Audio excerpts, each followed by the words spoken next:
los Estados Unidos y cada vez ha ido aumentando más en nuestro medio, ¿no? Yo recuerdo cuando fui residente hace como 20 años, hice un trabajo de pancreatitis y solamente conseguí 45 casos. En cambio ahora, si ustedes quieren hacer un estudio de pancreatitis en el hospital, por lo menos más de 200 se encuentran al año, ¿no? Bueno, esta es la parte fisiopatológica, donde lo más importante, vamos a pasarlo, probablemente esté aquí, ¿no? Donde esta es la célula sinar. Cualquiera que sea el daño va a provocar dos cosas, ¿no? La elevación sostenida en el calcio intracelular, que va a provocar la activación del factor nuclear kappa beta, y esto va a favorecer todo la activación del sistema inflamatorio.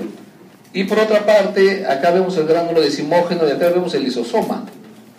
Vemos pues de que dentro del gránulo decimógeno está el tripsinógeno, está aquí,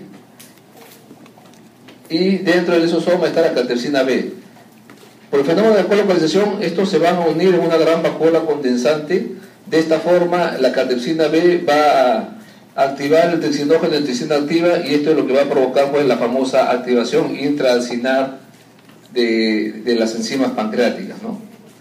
Esto es lo que ocurre, por ejemplo, en una pancreatitis aguda leve. Solamente va a ocurrir en la fase precoz. ¿Por qué? Porque solamente hay el desencadenante del síndrome de respuesta inflamatoria sistémica, donde van a predominar las citoquinas proinflamatorias. En cambio, en los pacientes que hacen una pancreatitis grave o pancreatitis severa, primero hay la fase precoz, luego va a haber la fase tardía. En la fase tardía lo que va a predominar es el síndrome de respuesta antiinflamatorio compensatorio. Y en esta fase tardía lo que predomina son las citoquinas antiinflamatorias, por lo tanto el paciente puede tener pues propensión a la infección del tejido pancreático y otras, ¿no? Bien, aquí tenemos lo que va a ocurrir en un resumen.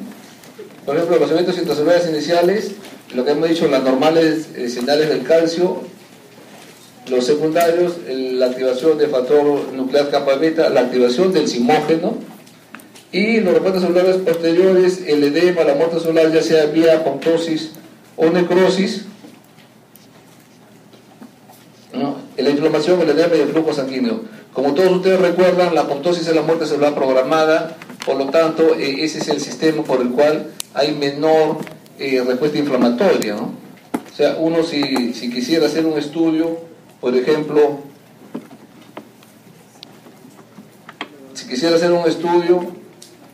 debería tratar de que si el paciente ya desarrolla pancreatitis, es pues de que la muerte celular en estos pacientes sea por apoptosis, no por necrosis.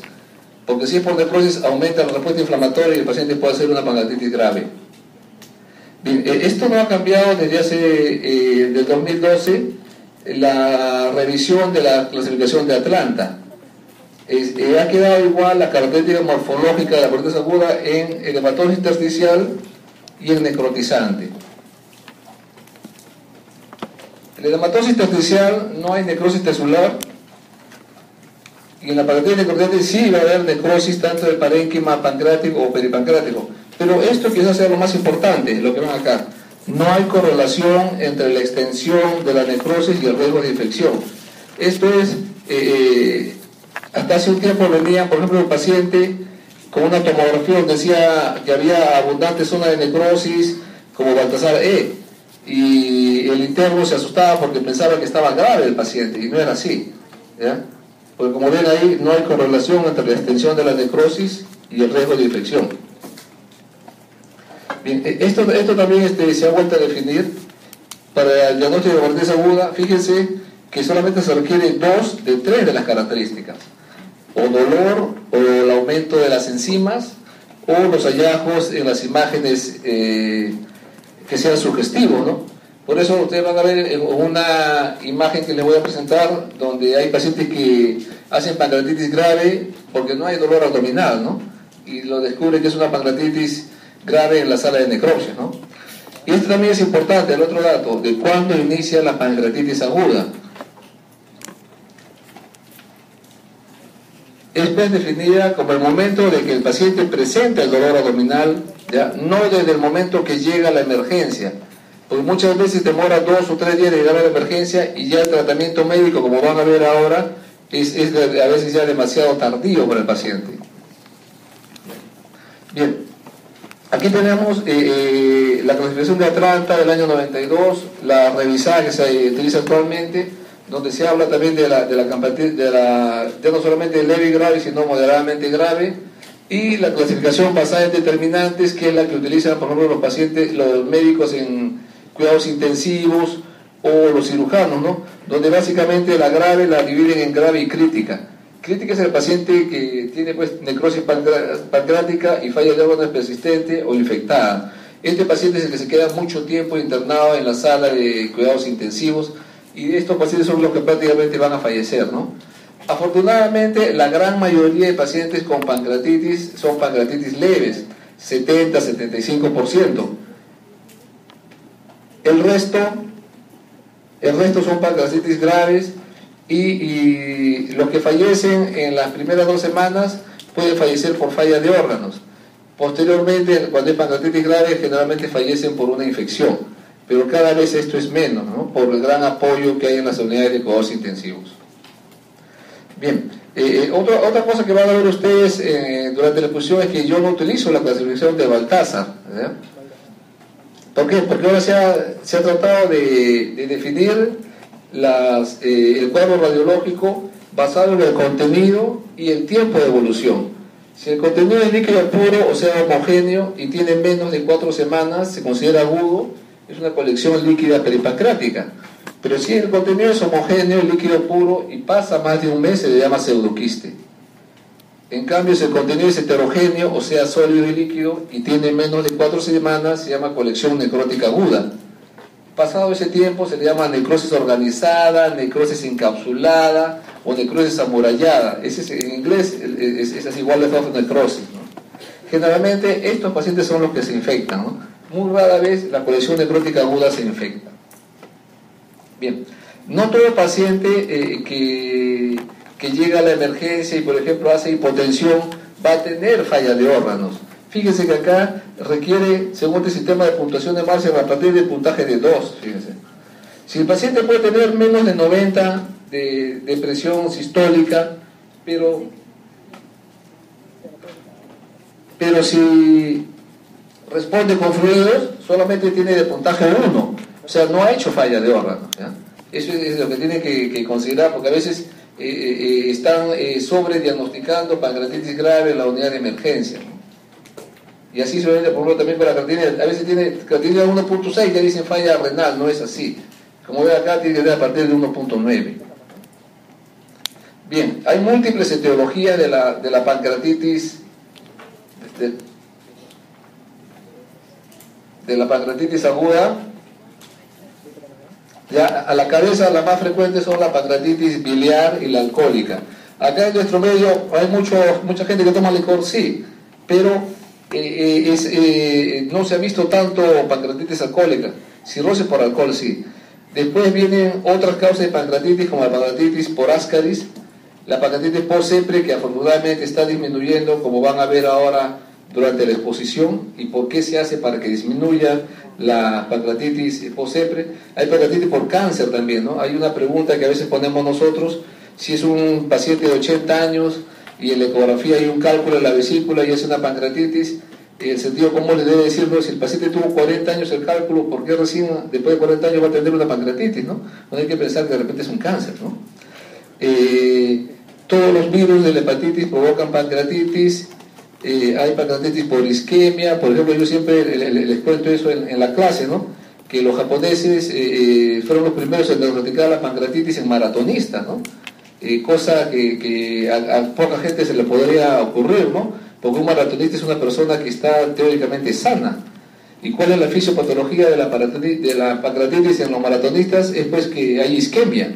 Recuerden que cuando uno hace un esfuerzo físico intenso, la sangre va a los músculos, y la menor cantidad de sangre va al territorio esplánico, y el que se queda sin sangre al final es el páncreas. Entonces hacen una pancreatitis. Generalmente es leve, ¿no? Pero hacen pancreatitis. Bien, esta esta es la forma en la cual el cálculo va a migrar de la vesícula por el conducto cístico, se va a implantar a la ampolla váter. Vean cómo sale, puede salir espontáneamente. Si hay tiempo les voy a enseñar un video de esto, pero esta es una imagen típica de la CEPRE que hacemos nosotros. Aquí están los múltiples cálculos en la vesícula. Estos son los pequeños que van a migrar y van a pasar al páncreas, ¿no? Y esto siempre para una pregunta de examen, ¿no? ¿Cuál es lo que tiene el riesgo mayor de hacer pancreatitis? Que tiene cálculos pequeños y múltiples, ¿no? Muchas veces le van a venir a enseñar a ustedes una ecografía, un familiar, la vecina, el tío, con una ecografía, le dicen, yo estudio medicina, mira, acá tengo piedras en la vesícula, ¿está para operar o no? Es lo primero que le preguntan, ¿no?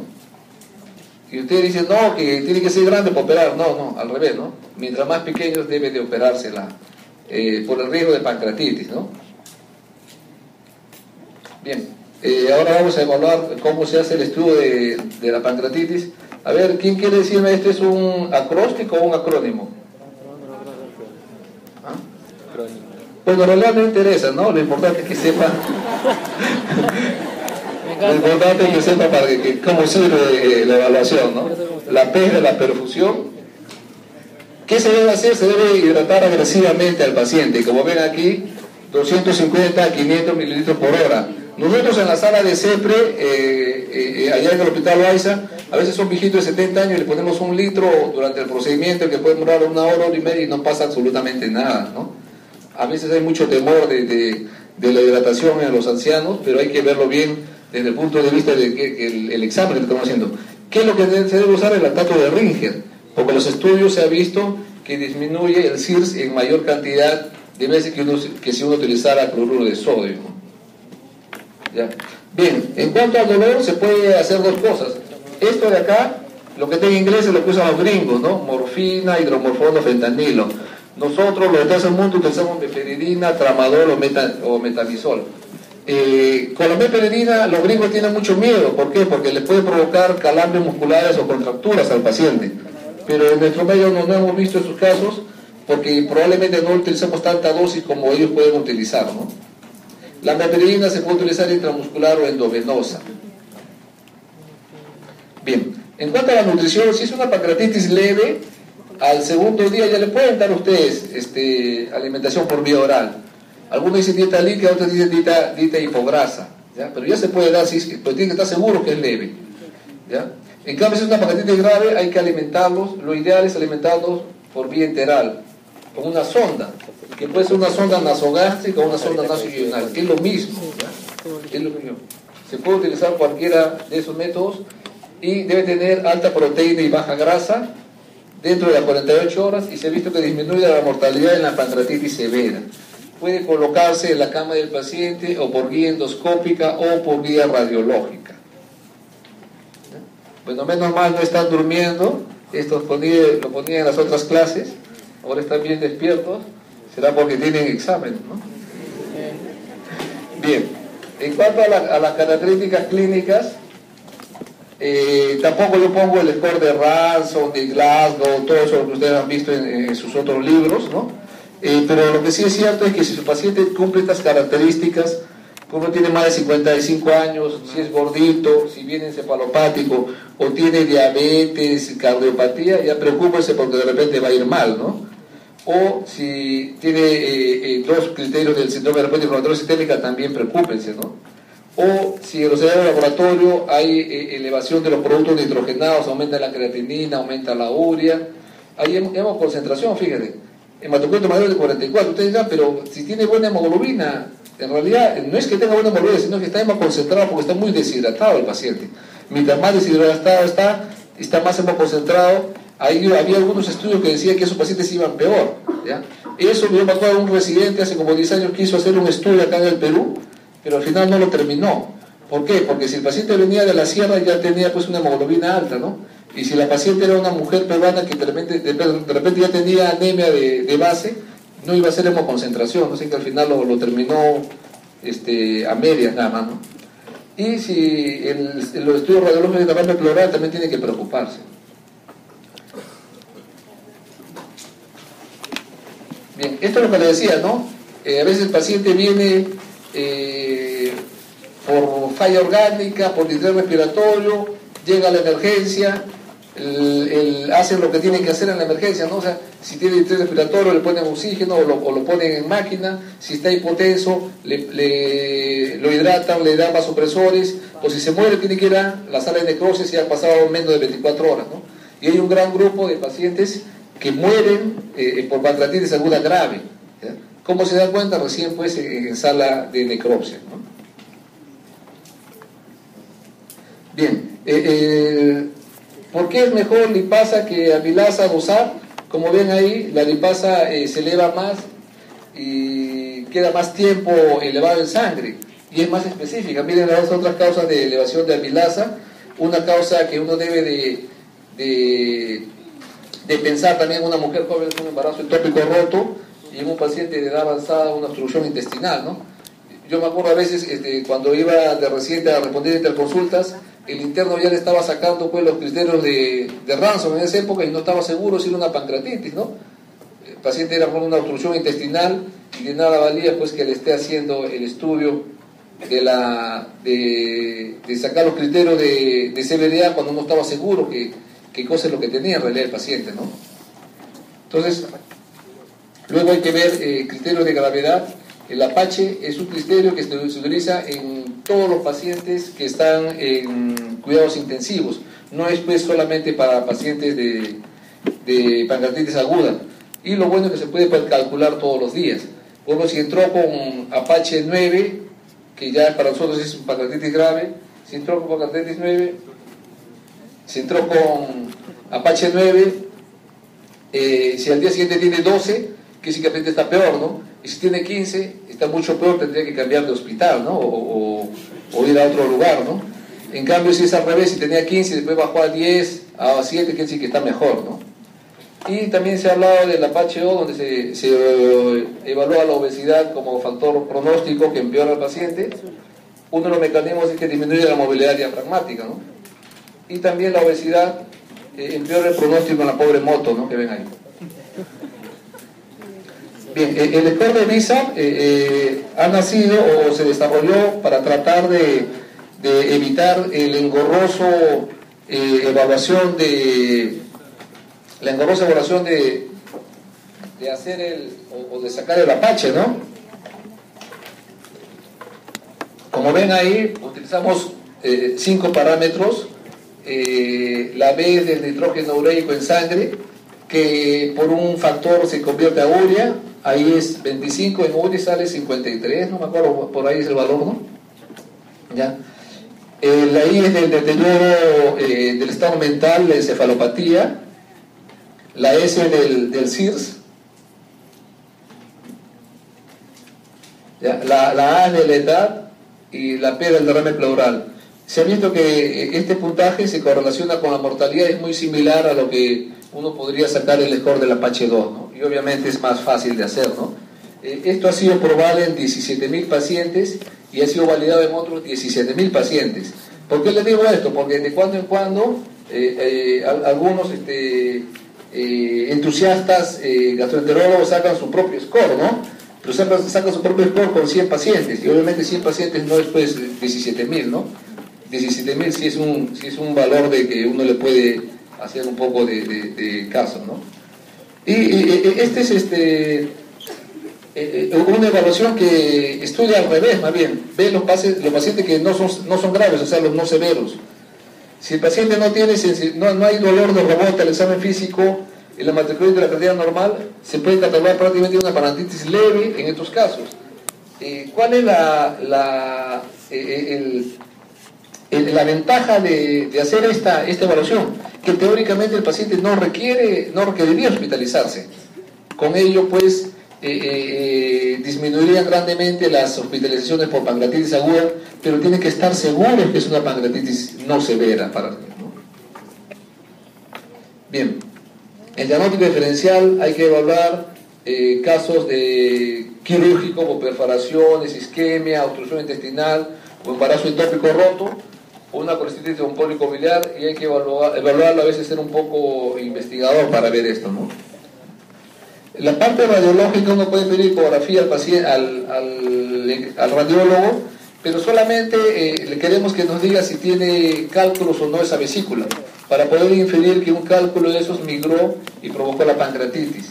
Ecográficamente, si el colega tiene un poco de tiempo, va a describir un páncreas aumentado de tamaño, heterogéneo, con un poco de líquido alrededor del páncreas, a veces está dilatado el Wirsum, etcétera, ¿no? Pero lo que queremos es que vea básicamente la vesícula, si tiene cálculos o no. Se puede pedir una placa de abdomen simple, o placa de tórax donde se ve derrame pleural, o el síndrome de estrés respiratorio del adulto, ¿no? Bien, en cuanto a la E de la CEPRE, estas son las fases de la CEPRE, lo que han podido ver en sus hospitales. La primera fase es la canulación, luego la colangiografía, el corte y la extracción de los cálculos, ¿no? La CEPRE hepatitis biliar está indicada en colangitis, cuando hay bilirrubina mayor de 5, deterioro clínico, o si tienen ya una imagen de una resonancia magnética donde hay un cálculo en el colédoco. Y también pues en pacientes ancianos, no aptos para cirugía, o gestantes. Sí, se puede hacer en gestantes, pero se hace el procedimiento sin radiaciones, ¿no? Con una resonancia magnética o una ecoendoscopía previa. Bien, la pancreatitis post-CEPRE que ocurre, se clasifica en leve, moderada o severa. Leve si está hospitalizado 2 o 3 días, moderada de 4 a 10 días, severa más de 10 días, ¿no? Bien, fíjense, en los mecanismos de pancreatitis post-CEPRE, todos estos mecanismos, si ustedes han tenido la oportunidad de leerlos, tienen que ver con que uno ingresa al conducto pancreático o se mete en el canal común, ¿ya? Ingresa al conducto pancreático o se mete en el canal común. Hay factores de riesgo relacionados al paciente y al procedimiento. Factores de riesgo relacionados al paciente, mujer joven con bilirrubina normal, ¿ya? También dice que ocurre más en embarazadas, pero en los pacientes que hemos hecho nosotros no ha ocurrido eso. ¿Por qué ocurriría más en mujeres jóvenes con bilirrubina normal? Hay una patología que se conoce recientemente que se llama la anomalía de la unión pancreático-biliar distal, ¿ya? Y eso podría favorecer que haya pancreatitis en este tipo de pacientes. Y los factores relacionados al procedimiento es cuando no pueden canular la vía biliar, se llama canulación difícil, ¿ya? O como ven acá, todo esto tiene que ver con el páncreas, ¿no? Fiterotomía, colocación de guía, biopsia, todo con el pancreático, ¿no? O sea, ¿qué les trata de decir? Que si yo hago una CEPRE y no me meto con el pancreático, no va a haber pancreatitis, ¿ya? Y eso van a ver ahora, ¿no? Bien, ¿qué es lo que hacemos nosotros para evitar la pancreatitis post-CEPRE? Hacemos el precorte tipo fistulotomía. Esta es la ampolla de váter, este es el poro papilar. En lugar de entrar por acá, le hacemos un hueco en el techo. Con el techo vamos cortando de a poco hasta entrar a la vía biliar, ¿no? Como ven acá, lo meto para disminuir el riesgo, evitar las CEPRES innecesarias, técnica de hidratación agresiva, precorte precoz, prótesis plástica o colocar indometacina restal. Este, por ejemplo, es la ampolla de váter, el poro papilar está por acá abajo, ¿no? Entonces uno hace el corte a este nivel, como lo van a ver ahora. ¿Está bien así o la agarrando la imagen?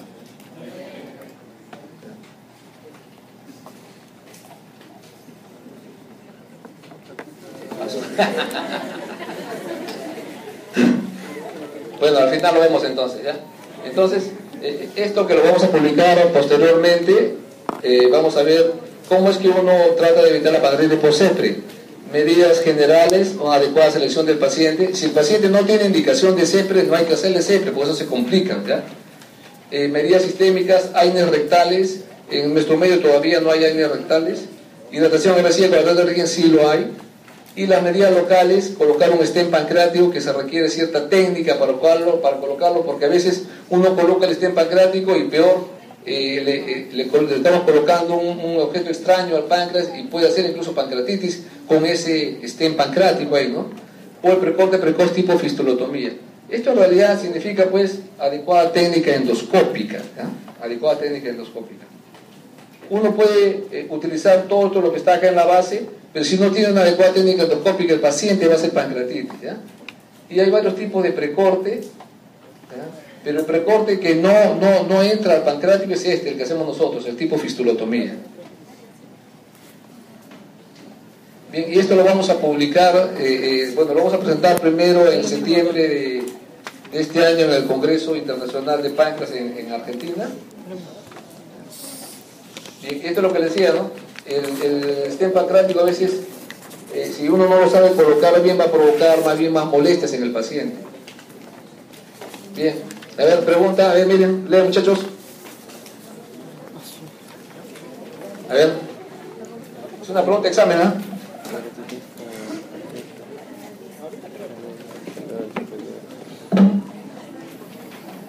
Después le preguntamos al delegado que nos diga la respuesta.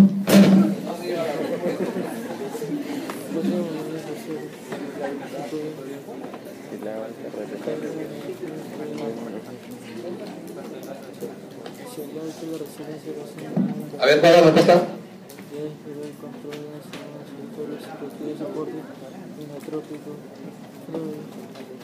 A ver, ¿dónde pregunto? ¿A la zona VIP o a la galería? ¿Ah? Galería. Muy fácil, ¿no? La última, claro, la última.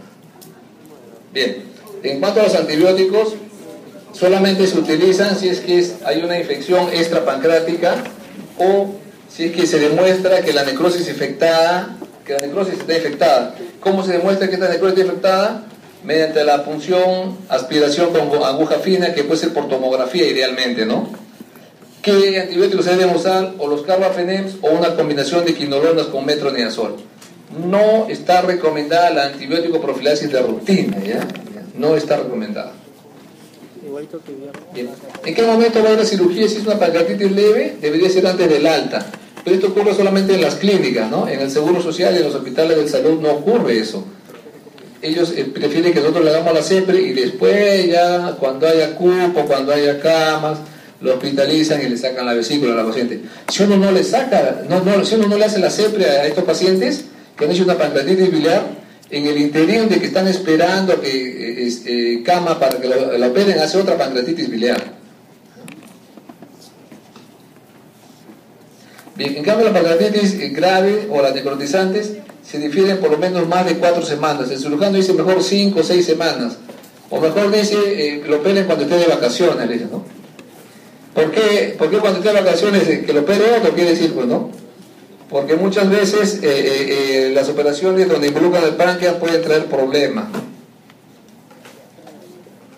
Bien, en cuanto a la pancreatitis crónica, es mucho menos la frecuencia comparada con la pancreatitis aguda, ¿ya?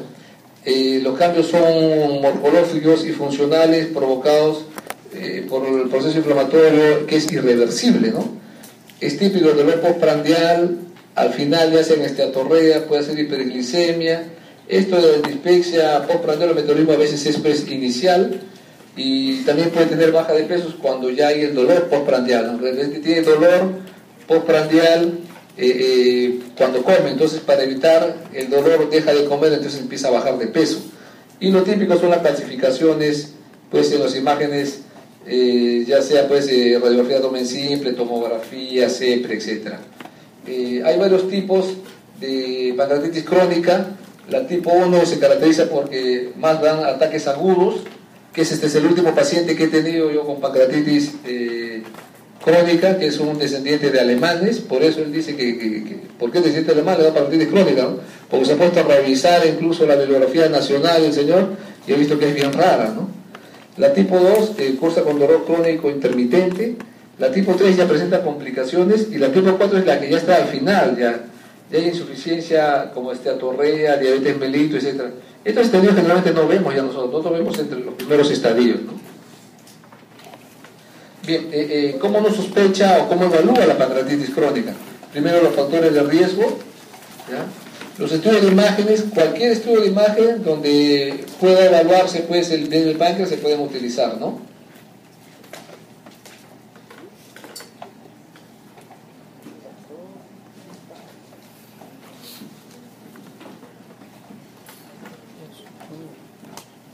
Bien, en los estudios de imágenes uno puede pedir una tomografía, no se ven las calcificaciones. Esta es una imagen de una resonancia, un conducto pancreático irregular, dilatado. Pero lo que a veces se pregunta de examen es esto, ¿no? los cambios mínimos se pueden diagnosticar por ecoendoscopía, ¿ya? Por ecoendoscopía, ¿ya? Hasta hace unos años no había ecoendoscopía en nuestro medio, solamente había ecoendoscopía en el hospital de neoplásicas, que lo utilizaban básicamente para cáncer, ¿no?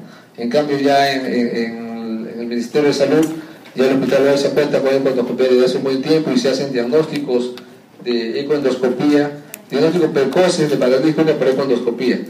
Este tipo de imagen, por ejemplo, lo ve el que hace la ecoendoscopía, le puede tomar una biopsia, sin esperar de que haya lo típico que es las calcificaciones en el conducto pancreático, ¿no? Bien, puede haber, por ejemplo, los estudios de imágenes, cambios equívocos o que pueden ser poco diagnósticos, como que haya ramas colaterales anormales, pero generalmente encontramos ya esto a partir de cambios leves, ¿no? Como ramas colaterales anormales o cambios moderados donde el conducto pancreático ya está irregular o dilatado. Miren cómo acá empieza a dilatarse, y ya estadios finales como ¿no? Marcadamente dilatado, el conducto principal y las ramas secundarias también muy dilatadas, ¿no? ¿Qué cosas se hacen en los pacientes con pancreatitis crónica? Varias modalidades de tratamiento, ¿no? Si no hay dilatación de los conductos, tratamiento conservador, que se puede dar suplemento de enzimas pancreáticas. Si tiene dolor, primero se le da AINES, si con AINES no calma, se le da opiáceos. Si con opiáceos no calma, se puede bloquear el plexo nervioso que va al páncreas, ¿no? Si hay dilataciones de los conductos, no hay cálculos, se hace la terapia endoscópica. Y la terapia endoscópica es todo lo que está acá: papilotomía, endoprótesis, extracción de cálculos sobre litotripsia. Como ven acá, este cálculo se puede sacar. Y esta es una imagen de una CEPRE que hicimos hace muchos años en el hospital. Miren, marcadamente dilatado el conducto pancreático. Primero pensábamos que era el colédoco, ¿no? Pero cuando vemos que se empieza a ir hacia la columna, sabemos pues que es el conducto pancreático, ¿no? Bien, y hasta hace un tiempo se está empezando a diagnosticar la pancreatitis autoinmune, ¿no? Esta es una pancreatitis crónica que puede tener de dos tipos, la tipo 1 y la tipo 2. La tipo 1 se asocia a otras enfermedades autoinmunes, y la tipo 2 solamente afecta al páncreas. La tipo 1 se asocia con aumento de la IgG4. IgG4 mayor de 140 da un 94% de diagnóstico, ¿no? Clínicamente, ¿cómo se presenta? Como masa focal. Cuando hay masa focal, a veces está en la cabeza el páncreas, la tomografía dice que es una masa, que es cáncer, y le dicen al paciente se va a morir en 6 meses, ¿no? Lo raro es que viene después de un año y el paciente está bien, ¿no? Entonces se ha hecho un diagnóstico en base a una imagen, pero no a la histología. El Wilson se puede estar cerrado, puede haber dolor crónico recurrente, entonces se le ve biliar como ictericia obstructiva, ¿no? Y si uno biopsia, va a ver el tipo 1 pancreatitis esclerosante, y la tipo 2 una lesión granulocítica epitelial ductal clásica. Y como es una pancreatitis autoinmune, obviamente el tratamiento es con corticoides, ¿no? Muchas gracias, muchachos.